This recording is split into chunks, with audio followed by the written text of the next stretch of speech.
Cyanide মূলকের প্রতিস্থাপন বিক্রিয়া এখন আমরা খেয়াল করব।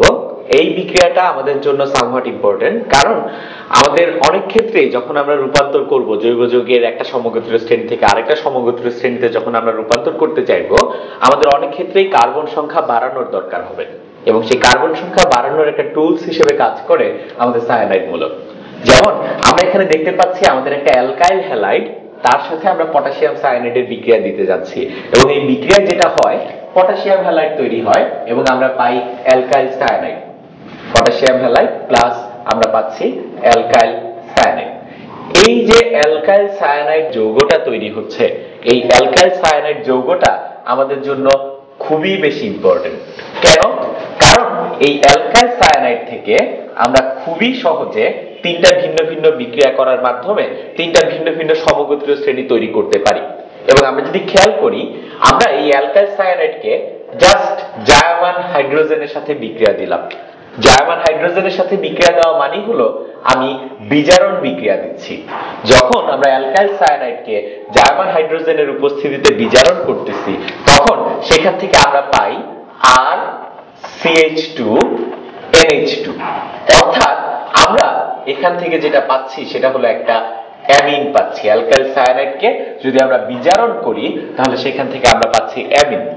এই অ্যালকাইল সায়ানাইডকেই যদি আমি জায়মান অক্সিজেনের সাথে বিক্রিয়া দেই, জায়মান অক্সিজেনের সাথে বিক্রিয়া দেওয়া মানে হলো আমার জারণ বিক্রিয়া দেওয়া। যদি আমি জায়মান হাইড্রোজেনের সাথে বিক্রিয়া না দিয়ে জায়মান অক্সিজেনের সাথে বিক্রিয়া দেই, জারণ ঘটাই, তাহলে এখান থেকে পাওয়া যায় আর CO NH2, অর্থাৎ আমরা এখান থেকে পাই গিয়ে অ্যামাইড। যদি আমরা অ্যালকাইল সায়ানাইডকে জারিত করি তাহলে সেখান থেকে আমাদের তৈরি হয় অ্যামাইড। আর সর্বশেষ আমরা অ্যালকাইল সায়ানাইড দিয়ে যে কাজটা করতে পারি তাকে আমরা বলি অ্যাসিড হাইড্রোলাইসিস। অ্যাসিড হাইড্রোলাইসিস মানে হলো অ্যাসিডের উপস্থিতিতে পানির সাথে বিক্রিয়া, অর্থাৎ অ্যাসিড এখানে প্রভাবক হিসেবে কাজ করে বা বেসিক বিক্রিয়াটা করে H2O। যদি আমরা জায়মান হাইড্রোজেন এর উপস্থিতিতে বিক্রিয়া না দিয়ে বা জায়মান অক্সিজেনের উপস্থিতিতে বিক্রিয়া না দিয়ে যদি আমরা অ্যালকাইল সায়ানাইডকে অ্যাসিড হাইড্রোলাইসিস করি, তাহলে এখান থেকে আমরা পাবো আর COOH প্লাস অ্যামোনিয়া, অর্থাৎ এই ক্ষেত্রে আমরা পাই গিয়ে জৈব অ্যাসিড। তো আমরা একটা জিনিস খেয়াল করি যে আমরা আমাদের অ্যালকাইল সায়ানাইড থেকে অ্যামিন তৈরি করতে পারি, অ্যামাইড তৈরি করতে পারি, অ্যাসিড তৈরি করতে পারি, ডিপেন্ডিং আমরা কি করতেছি তার উপর ডিপেন্ড করে।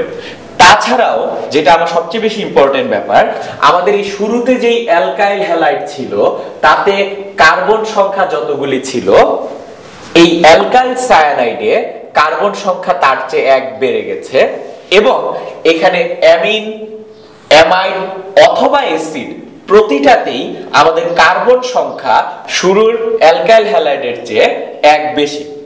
সুতরাং আমরা আরোহ পদ্ধতিতে, অর্থাৎ যখন আমার কার্বন সংখ্যা বাড়ানো লাগবে, সেই ক্ষেত্রে সায়ানাইড মূলককে খুবই সুন্দরভাবে এই পদ্ধতিতে ব্যবহার করতে পারি।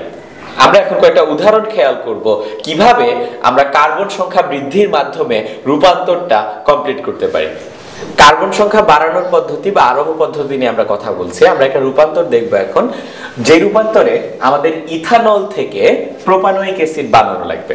সমস্যাটা আমরা শুরুতে আইডেন্টিফাই করে ফেলি। ইথানলে আমাদের কার্বন আছে 2টা, বাট প্রোপানোয়িক অ্যাসিডে কার্বন আছে 3টা। আমাদের কার্বন সংখ্যা বাড়ানো লাগবে। কার্বন সংখ্যা বাড়ানোর জন্য আমাদের সায়ানাইড যোগ করা লাগবে, এবং সায়ানাইড কিন্তু আমরা অ্যালকোহলের সাথে যোগ করতে পারি না। সায়ানাইডকে আমরা যোগ করতে পারি অ্যালকাইল হ্যালাইডের সাথে। দ্যাটস ওয়াই আমাদের প্রথমে অ্যালকোহলকে অ্যালকাইল হ্যালাইডে কনভার্ট করা লাগবে, সেখান থেকে আমরা সায়ানাইড অ্যাড করব, এবং সেখান থেকে আমরা জৈব অ্যাসিড তৈরি করব। তো আমরা শুরু করি। আমাদের যে অ্যালকোহলটা আছে CH3CH2OH, তার সাথে যদি আমরা হাইড্রোজেন হ্যালাইডের বিক্রিয়া দেই, বা আমরা ফসফরাস ট্রাই হ্যালাইড বা ফসফরাস পেন্টাহ্যালাইডেরও বিক্রিয়া দিতে পারতাম, এই বিক্রিয়ায় আমাদের তৈরি হয় ইথাইল হ্যালাইড CH3CH2X। যে ইথাইল হ্যালাইড তৈরি হচ্ছে তার সাথে যদি আমরা পটাশিয়াম সায়ানাইডের বিক্রিয়া দেই, এখানে পটাশিয়াম হ্যালাইড তৈরি হবে এবং আমরা পাবো ইথাইল সায়ানাইড CH3CH2Cl। এবং যেই ইথাইল সায়ানাইড আমরা পাচ্ছি, সেই ইথাইল সায়ানাইডকে আমি বিভিন্ন কিছুতে কনভার্ট করতে পারি।